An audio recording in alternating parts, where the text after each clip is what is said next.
নমস্কার, আমি শ্রী মিলন অধিকারী। দেখতে থাকুন শ্রী মিলন অধিকারীর চমৎকার টোটকা। চ্যানেলটিকে সাবস্ক্রাইব, লাইক এবং শেয়ার, কমেন্ট বক্সে অবশ্যই কমেন্ট করবে। রাহু আপনাকে প্রচুর কষ্ট দিচ্ছে।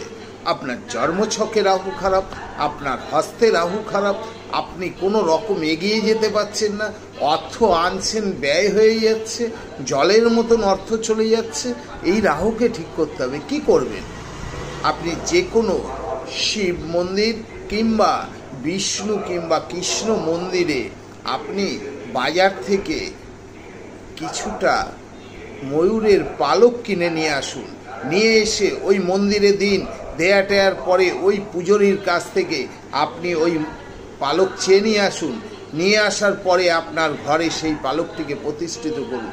দেখবেন রাহু আপনাকে কিভাবে অর্থ দেয়, রাহু আপনাকে কিভাবে শুভ ফল প্রদান